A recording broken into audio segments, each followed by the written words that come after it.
All right, can everyone hear me? Yes. Yes, perfect, perfect. Good morning, everyone. So I am Josh Allen. I am the State Outreach Coordinator for NRCS Vermont. My pronouns are he, his, they, them. And for this presentation today, I don't want folks to think of it as a training, but more so as a resource for developing materials and being able to empower employees, staff, partners to be able to be more confident as it relates to outreach, conservation delivery, and relaying information to the public consistently, concisely, and effectively. So with that, I'm going to share my screen and get this presentation started. And let me know when y'all can see my screen. Got it. I can see it. Perfect, perfect. So throughout this conversation that we're going to be having, because I do want certain elements of this presentation to be interactive, but we're definitely going to be covering some very integral topics as it relates to outreach, and making sure that we're breaking down some of these inconsistencies or miscommunications or misunderstandings that surround outreach and being effective with our delivery. So with that, let's go ahead and move forward. So just a brief overview about this presentation. So the Department of Agriculture is dedicated to forging and sustaining lasting working relationships with our ag and our rural communities. So with that, agencies across the nation have been putting energy into developing outreach plans, strategies, materials, resources, just to make sure that we are effective and bridging as many informational gaps as we can. So for folks on the call that may not have an outreach plan, excuse me, an outreach plan or some type of outline to define how you're going to be doing outreach this fiscal year or the coming fiscal years, there's a link to the Vermont State 2023 fiscal year 2023 state outreach plan that was just completed. And you can use it as a reference just to be able to develop your own plan going forward if that's something that's not in place, but you're looking to adopt going forward. So just to kind of give a table of contents overview of what we're going to be discussing over this next, I would imagine 45 minutes to an hour, is first and foremost, knowing your audience, identifying the best communication method to fit the event, the activity, the publications that you're trying to relate to the public or relate to employees, taking things a step further and automating your outreach. So using things like QR codes or Microsoft Forms, Google Forms to be able to collect information. The difference between being persistent and being annoying. So making sure you're having reasons behind connecting with producers and the information that you're relaying to them is of benefit to them in their operation. Humanizing your delivery. And lastly, closing remarks. So I will share just some of the slogans and mottos that we have specific to NRCS, but if this is something that you're looking to adopt, just kind of thinking about some short slogans or short mottos that conceptualize what your agency, what your organization, what your group is, mission is, your purpose is, and what you're trying to achieve. All right, so first and foremost, demographics, knowing your audience. And this part of the conversation, I want it to be a tad bit interactive because I'm going to be asking the group some questions. So first and foremost, our traditional customers. So for NRCS specifically, our traditional customers are family farms, dairies, private landowners, and diversified agricultural operations. So I kind of want the group to think, this won't be my first question, but just think about some of your traditional customers. Who are the people that you normally or historically, traditionally have serviced in the rural communities? But taking it a step further, who are some of your validators? So folks who can facilitate your work in certain communities by directly acknowledging your group, your organization's importance with their core stakeholders. So this is going to be a question to the group. Can someone or anyone share some of your validators? Who may be some of your validators within your organization?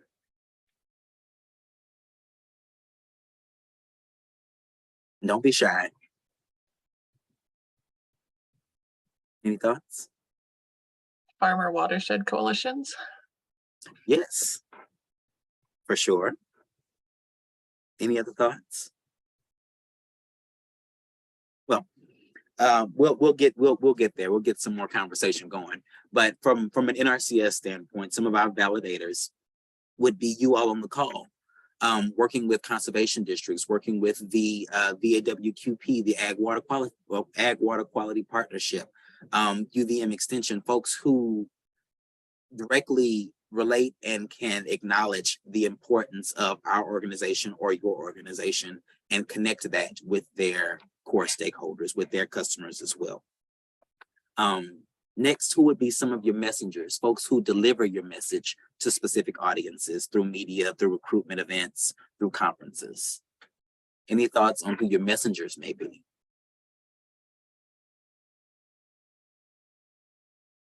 Hi, this is Kate. I work for DEC. I would say Rachel McKimmey, who's also on this call, would be a messenger for us.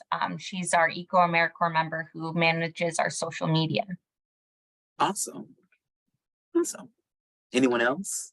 Can we be our own messengers? Like sometimes we just I don't know. You can be your okay. own messenger, but I mean, I guess for me, I'm just thinking big picture. If you're partnering other organizations, other groups, folks who are doing some of that legwork for you, so you're not continuously having to be that messenger. So just kind of give it some thought. But just to give an example, some of our messengers for NRCS would be working with folks like UVM Extension and the conservation districts. And I will say a lot of these folks could encompass several of these categories. So it will be up to you to make it more specific or more broad if you want. But just from our point of view, we consider most of our partners to fit in a lot of these different categories because their contributions to NRCS as well as the contributions to the rural community are multifaceted. So some amplifiers, folks who are your cheerleaders who can say, you know, these folks are doing great work and you have to work with them because they are it. You know, who are some of your amplifiers? Maybe professors and teachers? Could be. And honestly, you know, some of your amplifiers could be, you know, students or even some of your customers who have had successful projects, who've had success with working with you as an organization and can then go out and say, you know, these are wonderful folks to work with. So just a thought. In terms, go ahead. I was going to jump in and say, I think here at the state, we often end up using, or in the Agency of Agriculture, we often end up relying on the conservation districts and UVM Extension as those kind of messengers and validators on the ground. And then we kind of try to play a role where we amplify their message kind of more statewide or like share, you know, in Franklin County, there's this event happening and get that out to ways that they don't more locally. So try to like build that relationship of different roles that we play with each other. Thank you, Sonia. And I appreciate you bringing that up because you can be flexible with, you know, you being a validator and a partner being a messenger, someone else being an amplifier or interchanging roles, you know, to be able to meet that core mission. So thank you for bringing that up. Internal audiences, your staff, your technical service providers, stakeholders, and community partners, and some external audiences, organizations like NOFA Vermont, the VAWQP, excuse me, partnership, and some non-traditional external audiences like the Vermont Relief Collective. And whenever I do share this this PowerPoint with Allie, which will be at the end of this conversation, all of these links that are in the PowerPoint are live, so you can learn more about different partners across the state. But the Vermont Relief Collective is an organization, I believe, in the northwest portion of Vermont, and they are focused on making sure our BIPOC community, first and foremost, feel comfortable and safe being in agriculture, being in nature, but also providing opportunities for folks to, you know, do certain things, whether it be birding excursions or rock climbing or things like that, you know, fly fishing, just to make sure that folks are having the opportunity to then be even more comfortable in their own spaces as well as in the area specific to Vermont. Right. So next, we're going to be talking about operation and management. So this slide, I would imagine, would be common knowledge to folks on the call. And it's just a breakdown or definitions of each of the land uses that NRCS specifically, works with producers on. So with this slide, for me, the most important or the takeaway item was the urban agricultural definition. I mean, because historically we work with cropland folks, forest land, pasture land, and farmsteads. But it's great to see we actually have at least a relative definition of what urban agriculture could look like, because that's non-traditional farming. So it could be vertical farming, it could be aquaponics, it could be aeroponics, it could look several different ways. And knowing that we have a growing community and population of non-traditional producers moving to this area, being able to capitalize on that and provide them as much support as possible so that we can then be meeting missions across the board. So just kind of keep a lookout, and if folks are interested in more collaborative opportunities with the urban agricultural communities across the state, please feel free to give me a buzz and we can work toward collaboration. All right. So for this slide, once again, could potentially be common knowledge for folks on the call, but I took this information from the NRCS environmental evaluation document, which breaks down resource concerns into subcategories. So if you're ever out on these properties with producers and you're having these discussions and they are relaying some of their concerns, just to be able to have this as a reference, maybe something that they're not seeing, but you can then, maybe suggest or even bring up, maybe producer, are you having concerns with, seeps? If you're having concerns with erosion, do you think it's from a seep? Do you think it's from soil instability or soil aggregate instability? If you're having issues with water quality, could it be, manure oriented or things like that? So just being able to ask some questions, some sub questions to be able to address the overarching concern that producer may be having. So feel free to use this particular slide whenever you're visiting with producers, if you ever just want to ask specific questions about concerns that they may be having on their properties. All right. So next, collaborating with partners. And I will, just to reiterate, all of the links that you'll see on the screen are live. So once the presentation is shared, you can go and learn a bit more about some of the partners that we work with throughout the state.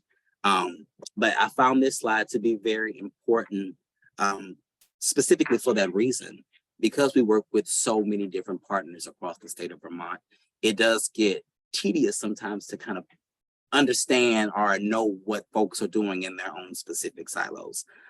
So to utilize this particular slide is just more so a reference so folks can, learn, like I said, learn more about partners.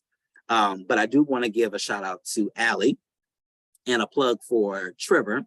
So this particular link here, the Vermont Agricultural Water Quality Partnership link, will take you directly to the orientation. And can y'all see the orientation? I No, cannot it's not see. showing up.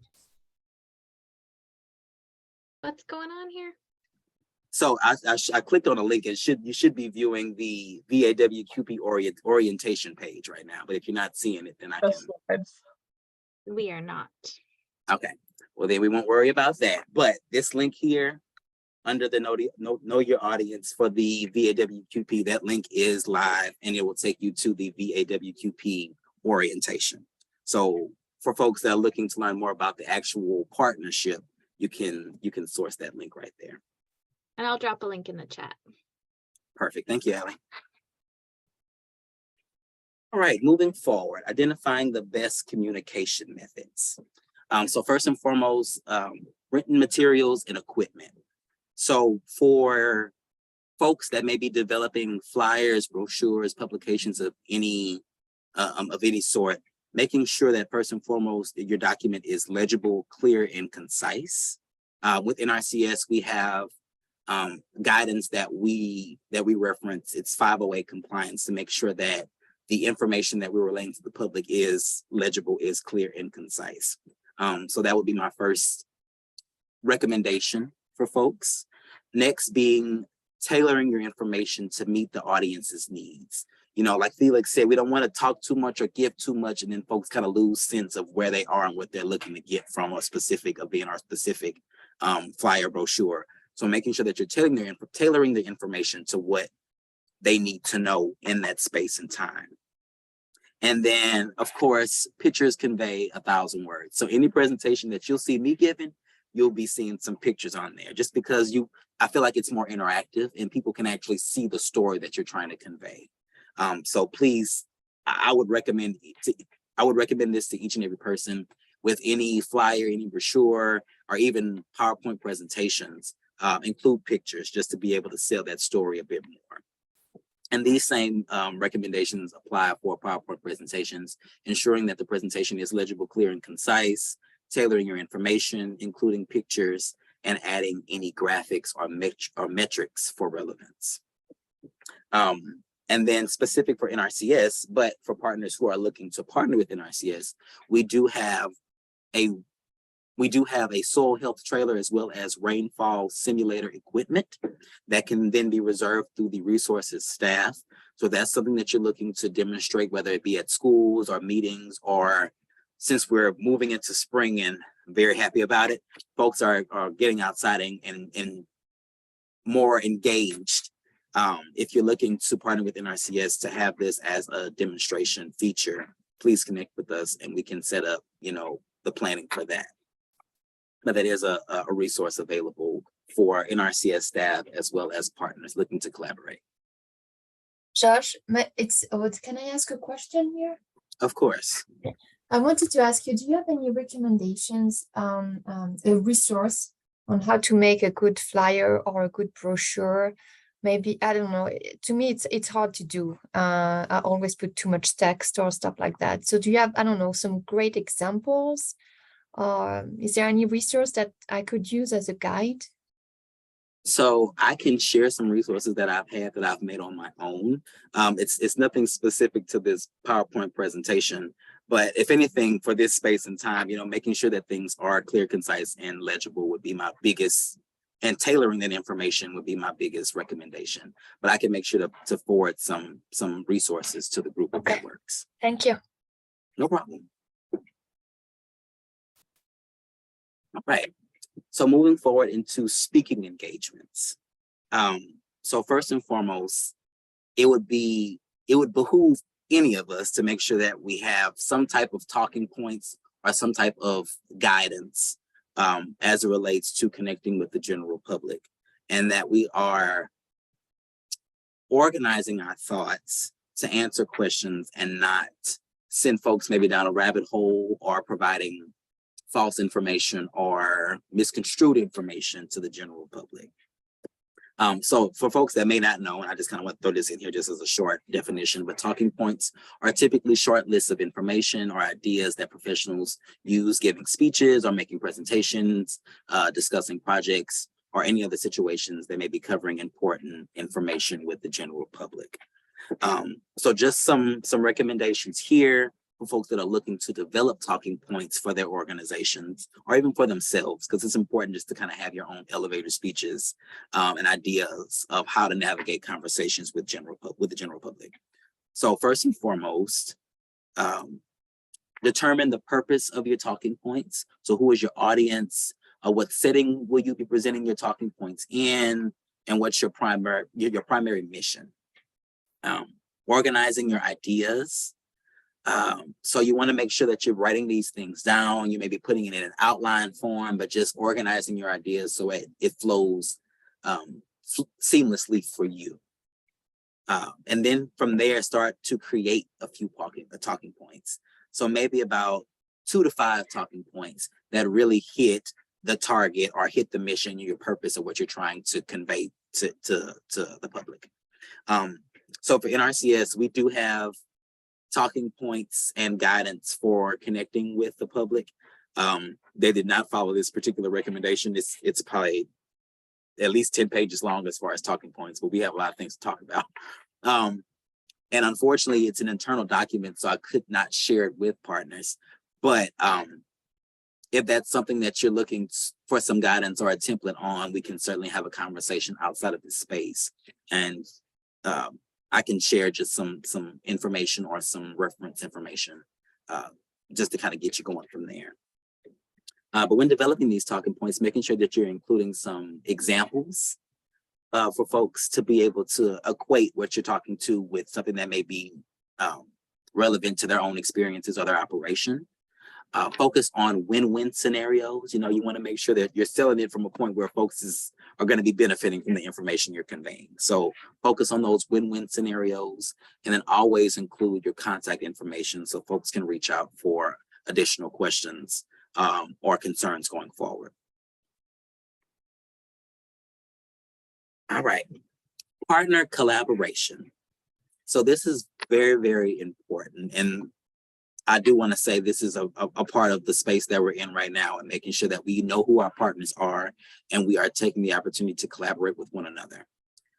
So specifically with getting word out to the general public, with NRCS, we do have certain social media platforms that we utilize, but some we don't have access to because it's on a national platform. So collaborating with the Conservation District's UVM extension, with folks within the partnership to relay information that we cannot do, but are beneficial to their stakeholders, our stakeholders, and also comply with the mission that we're trying to relay. So using platforms like Facebook, Instagram, Twitter, YouTube are all really good to connect with our core stakeholders and our customers. And then participating in locally led working groups.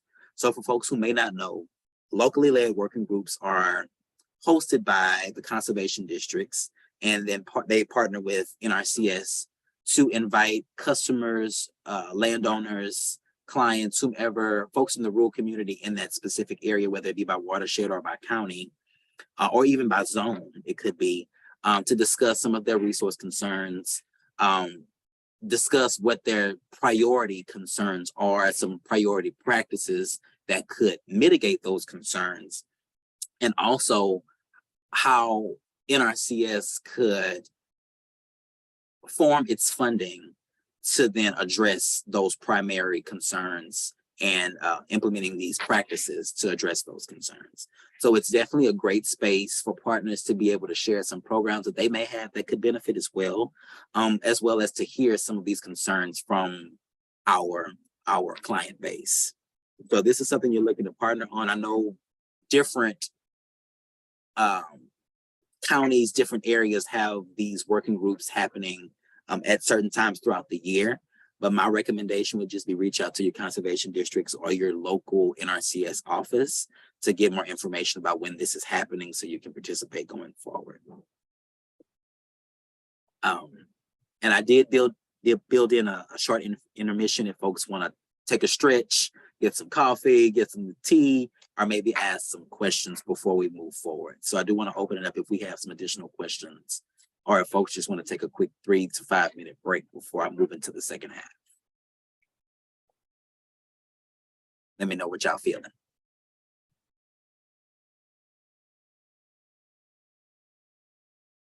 Oh, it's so quiet. I'll take that as we're going to keep the ball rolling. Is that okay? Okay, perfect. We'll keep the ball rolling. All right, identifying best communication methods. So we are now focusing on customer-based learning events. So this was something that was discussed within NRCS, and making sure that our customers are knowledgeable whenever they're coming and seeking technical assistance, as well as engaged when it comes to planning and being able to make more informed decisions when it comes to conservation on their properties. So customer-based learning events, making sure that you're tailoring their information to the topic or the scenario.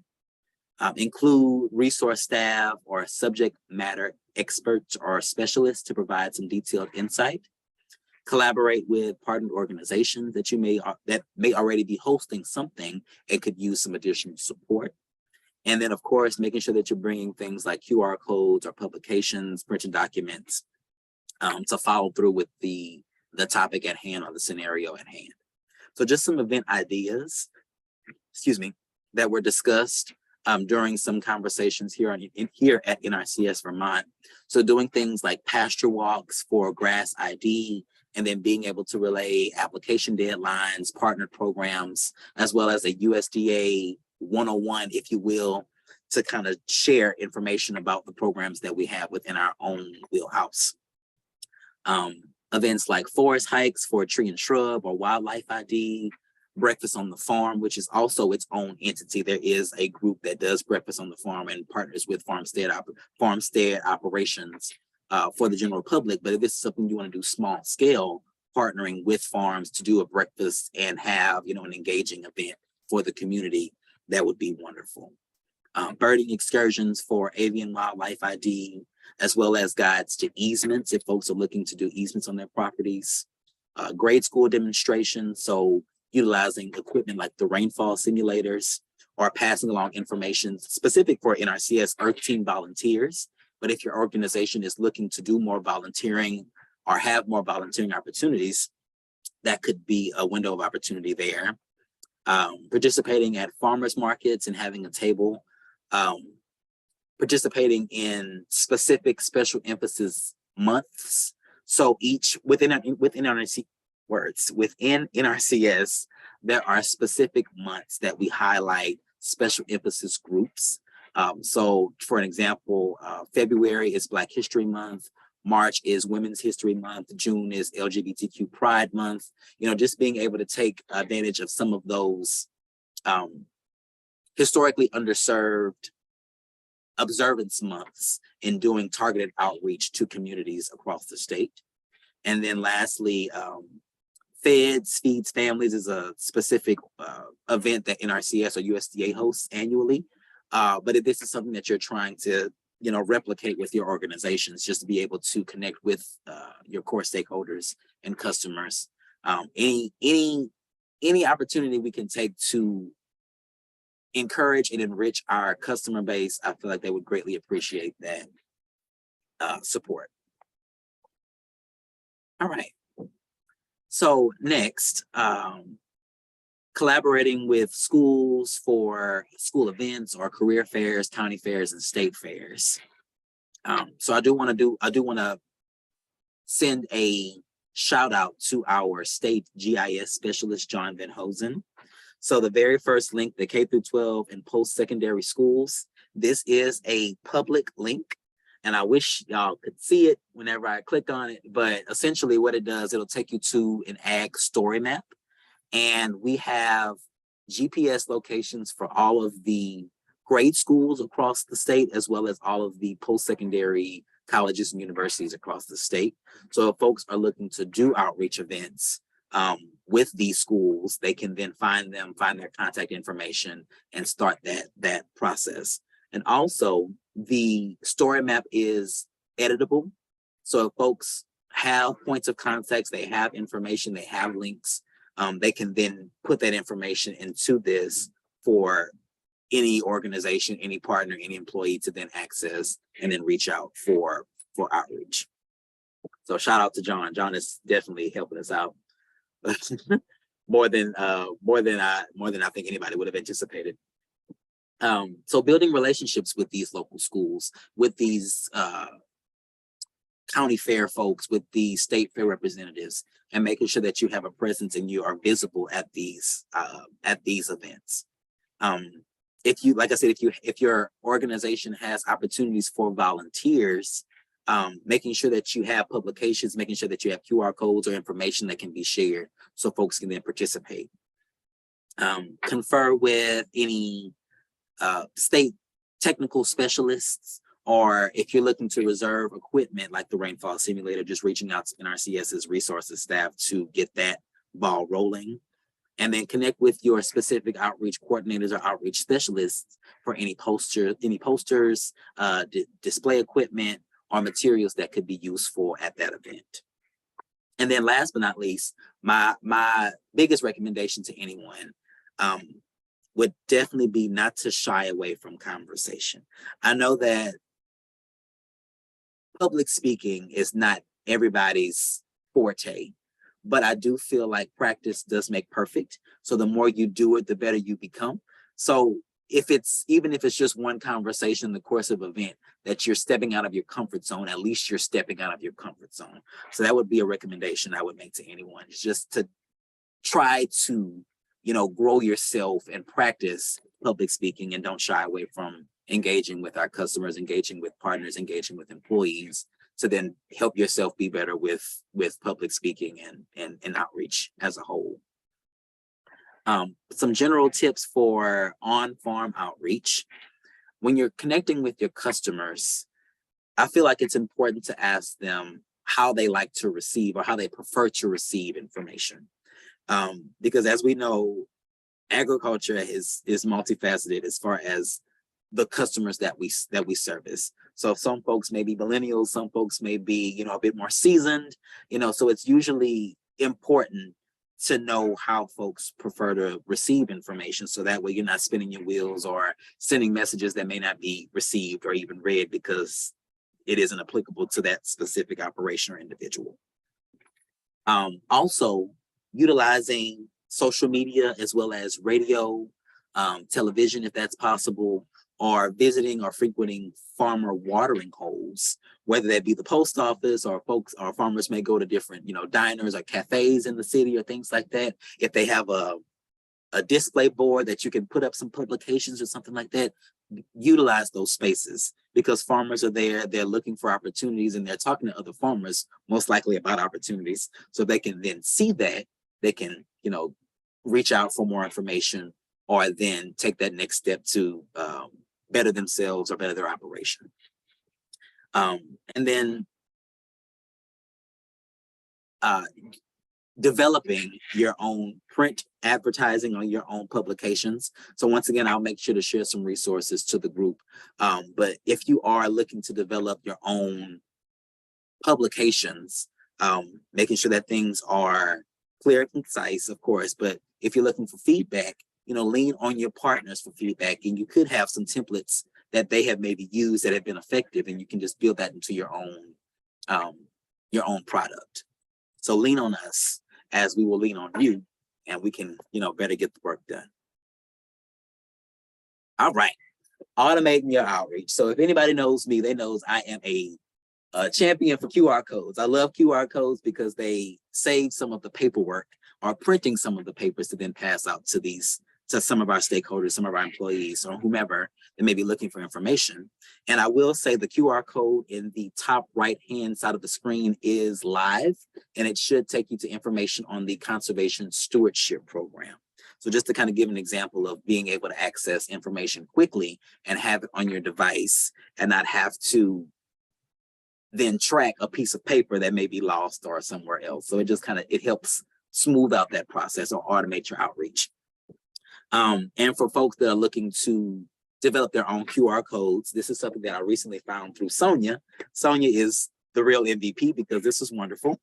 And this is actually a link, the web page here. So if you click on the web page, it'll take you to Microsoft Edge add-ons, and you can get a QR code generator for free and start creating your own documents and creating your own QR codes that can then be used elsewhere. The only concern or reservation I've had with using this is the fact that you cannot track the logistics. So with most QR code subscriptions that you may have to purchase, it comes with the logistics as far as, who's clicked on the codes, or who's utilized it, where was it utilized, how many times. So with this for free, it's for free. You get what you pay for, and if you're not paying at all, you get what you get. But it does help automate or streamline some of the information to our customers. So it does help. And then taking things a step further, if you're actually out at events, connecting with customers, and you're looking to track maybe signing and for feedback, or have questionnaires or surveys, using tools like Microsoft Forms or Google Forms, things like that, just to be able to have a virtual form, so folks maybe can, complete it right there and have a conversation. You don't have to worry about taking things home and then returning it to you. They can do it right there live in space, and you'll have those responses to review either with them or with your team later on.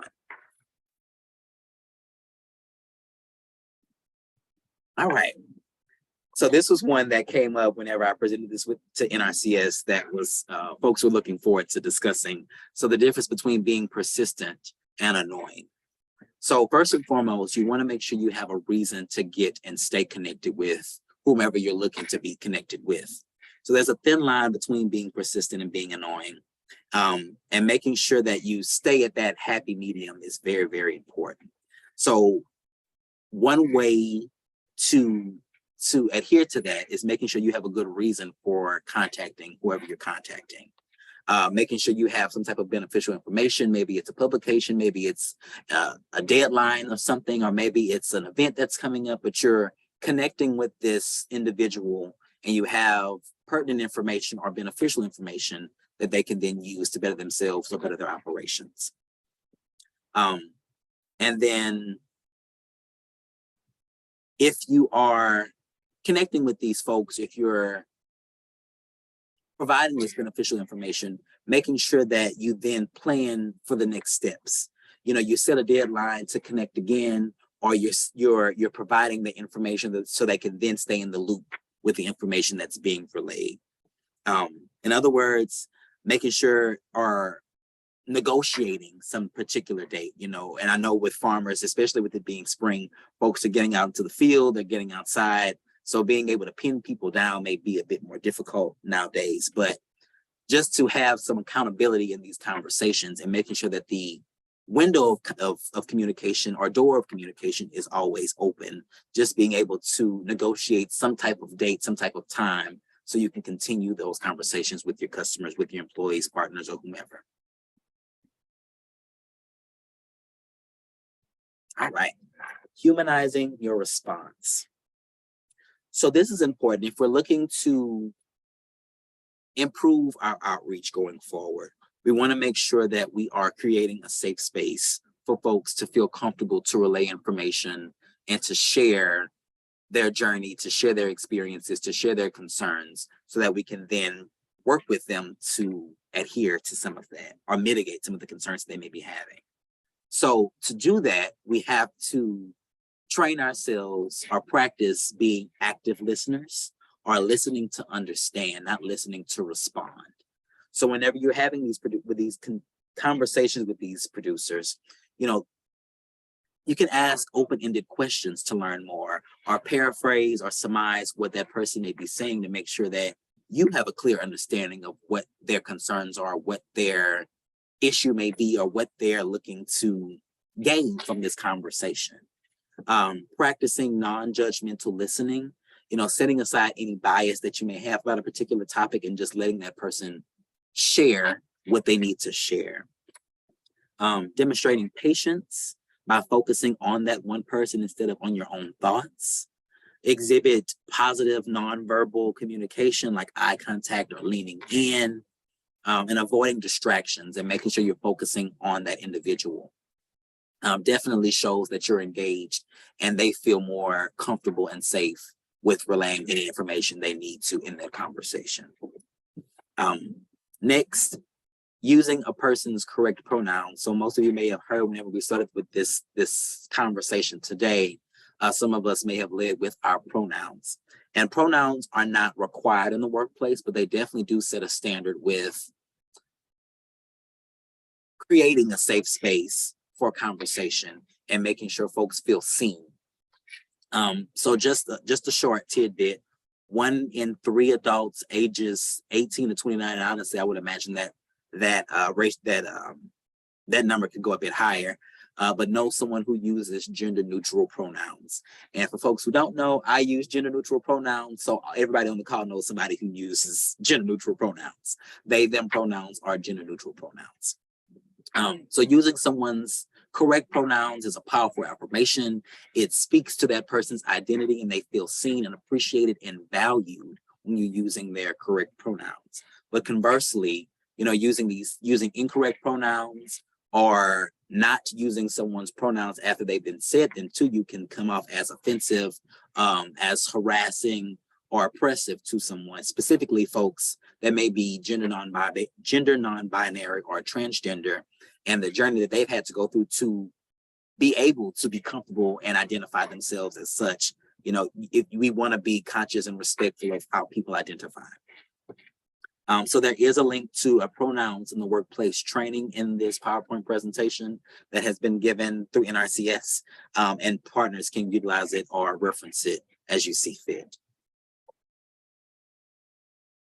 Right. Indigenous land acknowledgements and why they are important. So I'll start with a brief quote.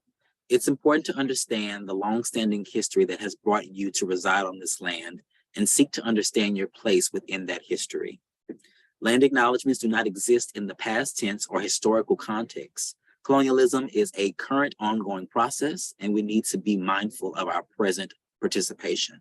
And this was a quote from Northwestern University. So for folks that may need some more context, land acknowledgements are taking a specific time within a meeting, within an activity, to acknowledge the land that we are inhabiting, that we're residing on, that we're doing these activities on, and appreciating the native people that inhabited that land and have given so much for us to have the resources that we have today. So with that being said, land acknowledgements shouldn't be grim. If anything, it should be a celebration of the people and the space that we now have to enjoy and that we are being good stewards of. So ask yourself sometimes if this is something, especially if this is something that you're looking to incorporate in meetings, in activities, you know, how am I leaving Indigenous people stronger, more empowered, and what are we doing to support the natural and native communities that we have here in Vermont? So for folks that are looking to take action, you can support Indigenous organizations by donating your time and your efforts, as well as supporting grassroots change movements and campaigns to encourage and support these local tribal governments, as well as Indigenous and Native organizations. All right, collaborating with some special emphasis program managers. So for context, the Natural Resources Conservation Service, NRCS, we have a Civil Rights Advisory Committee, and we have certain people on this committee who represent special emphasis program groups. So with the list that you see there, myself, I am the LGBTQ Special Emphasis Program Manager, as well as the co-chair for the advisory committee. Felix, who is on the call, is our Hispanic Special Emphasis Program Manager. We have Disability, American Indian and Alaska Native, veterans. We have different folks who are focused on these specific groups, but we all collaborate with one another to meet our agency's missions and goals. So if you're looking to do targeted outreach and you're needing or in need of support from someone on the advisory committee, please feel free to reach out to any of us, and we'll be willing to work with you, partner with you, to make sure that we are doing our due diligence to reach these targeted communities the best that we can. All right, some closing remarks. So with NRCS, our mission, we deliver conservation solutions so agricultural producers can protect natural resources and feed a growing world. That is our mission. And our vision, NRCS's vision, is a world of clean and abundant water, healthy soils, resilient landscapes, and thriving agricultural communities through voluntary conservation. And in this slogan, this may be something that you may have heard through time, but we are here to help people help the land. So I said all that to say it may be important, if this is not something that your agency organization, that you may not have a slogan or a specific mission in place, it may be time, or it may be beneficial to consider, you know, some potential options or potential ideas for a slogan, just to capture the attention of the audience. And they can they would feel more inclined to learn more about the services and the work that you're doing in your respective areas. So just to finish off this slide, it's certainly important to pass along your contact information, bring business cards everywhere you go because you never know who you may meet. And then create an email signature with your contact information. And like I said, it's not required, but including things like your pronouns and why it's important could be beneficial as well. Sign-in sheets or utilizing Microsoft Forms or Google Forms, things like that to capture attendees at events or to capture customer feedback would be ideal if you're looking to enhance things going forward, improve things going forward. And we all know feedback is definitely always subjective, but it's always good to capture that so that way we're doing our due diligence going forward to better ourselves. And then last but certainly not least, outreach is for everyone. And if you have any questions, you have any concerns or any potential projects that you're looking to collaborate on, please feel free to contact myself or any of the field offices across the state, and we are more than willing to assist going forward. So with that, that was my presentation. And I will open it up to any questions from the group.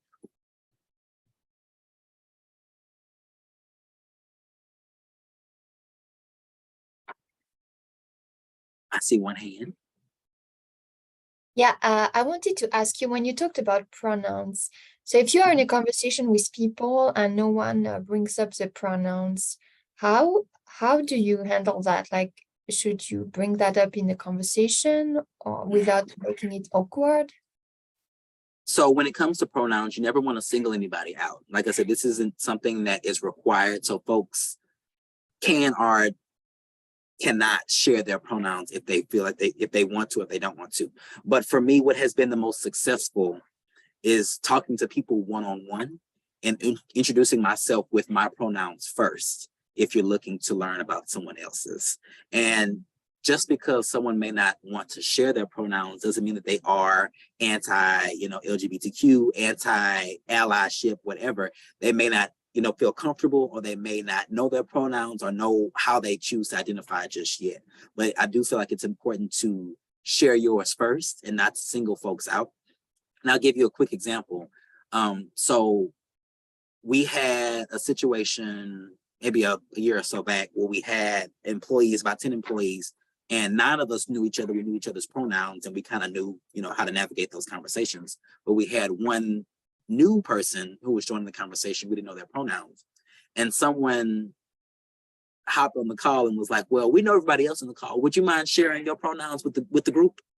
And the person had their camera on, and you can kind of see them like kind of go red, like, I don't feel comfortable, sharing this with this group. So I say all that to say, having one-on-one conversations just to start to make that person feel more comfortable. And then from there, introducing them to, members of a committee or a team, so they can then have that personal relationship. And then from there, if that person feels more comfortable, they can then share with the group, but just taking it step by step. So we're not pushing too hard on folks who may not want to be pushed at all. Does that answer your question? Excellent. Any other questions?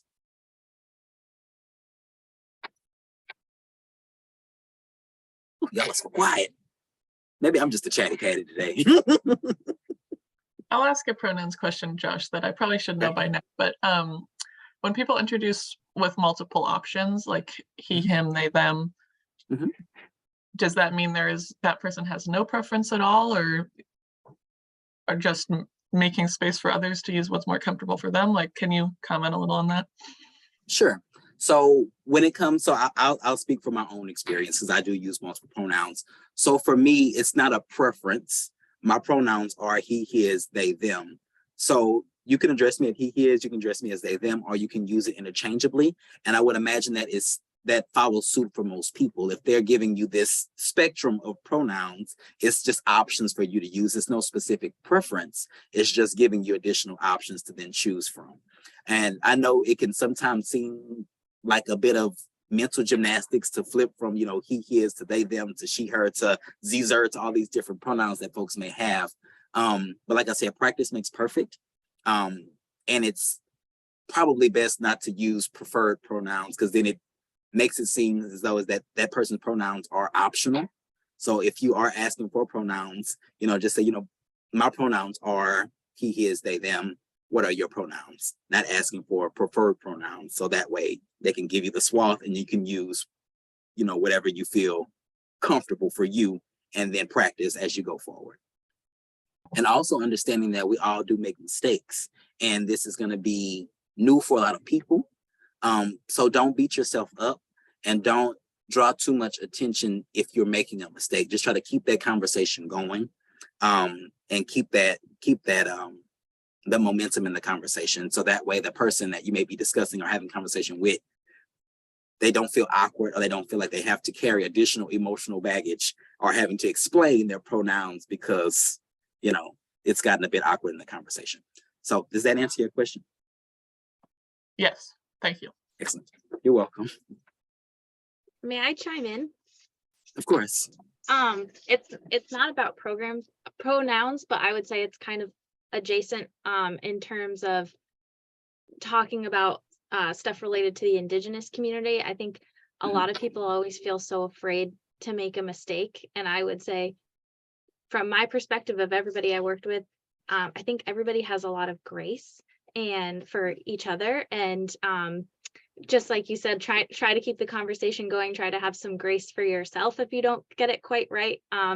And that it can, you know, it sometimes puts strain on relationships when you're so worried that you've done something wrong, when you could just say like, oh, I'm not sure I got that right. Like, sorry about that. Let's keep going, or maybe I'll figure it out or something. But it makes it harder and can put the burden on the other person of like, can you educate me?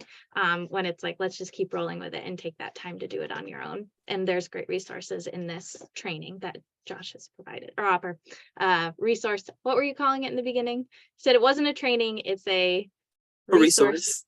Yeah. It's a resource.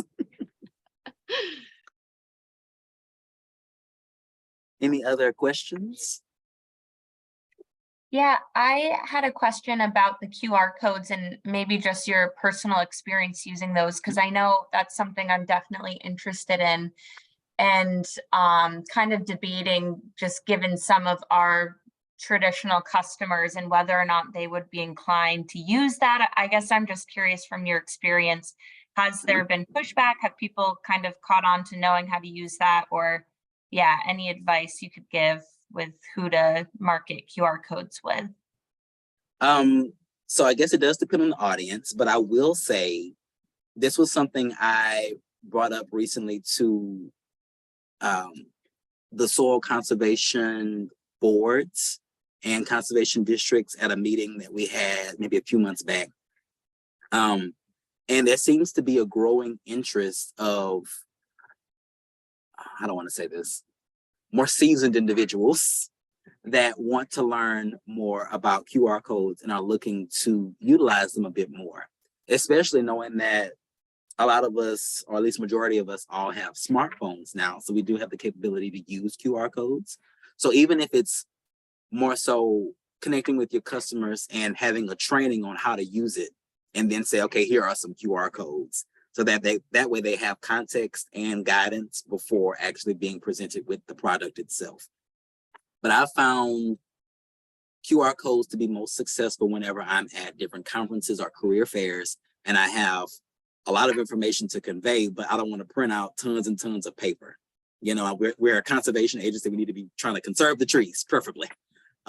So having that there as a resource, whether they are younger individuals or, like I said, seasoned individuals, they have the opportunity to scan this code and then have that information on their phone or on their device, and then can take contact information and call if they need some support going forward.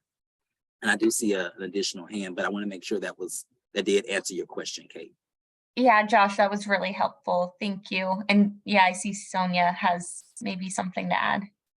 Yeah, I wanted to comment. So I think, so I work with a lot of farmers, and obviously some don't have any technology. So there's a whole spectrum of like what's the way to access people, you know, and sometimes the answer is calling and sometimes the answer is showing up on your door at milking. But on the other end of that, we do have a staff member who has made a QR code for one of our grant programs, the grant program he works on, and his role typically is to like show up in the field, talk to farmers about whether that grant program is going to work for them, kind of walk through their fields with them, and then encourage them to apply. And he's made a QR code for the application that he has taped to his clipboard. And so then while he's there with them, he can say, hey, you know, do you have a smartphone? Do you want to pull that out and try to just fill it out right here, right now on your phone while I'm out here? And, you know, he also, I'm sure, has paper copies that he leaves with people. But he's trying that as a way of like, just like being there to support someone through that process and making it easy for them to access the online app. Awesome. And I agree. It's probably best, especially if this is something that that's new, to have both options, a QR code and those printed documents just in case. But I love that. Any other thoughts, questions?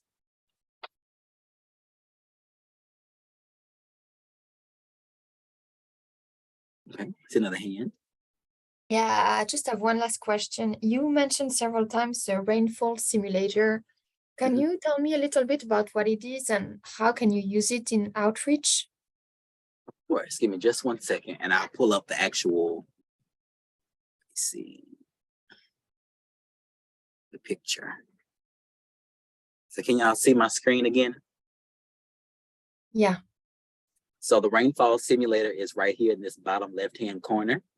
And essentially it is used to simulate soil health.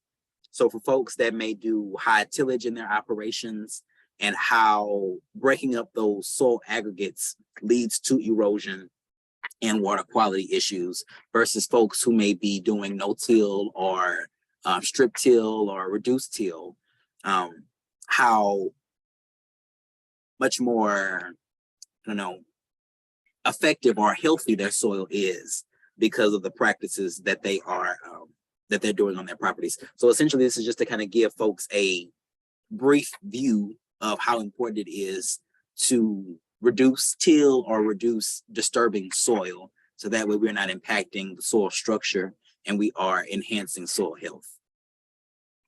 Does that answer Yeah, your that's question? great. Thank you. Yeah. No problem.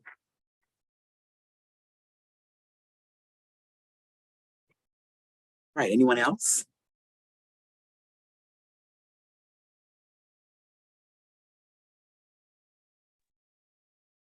Going once, going twice.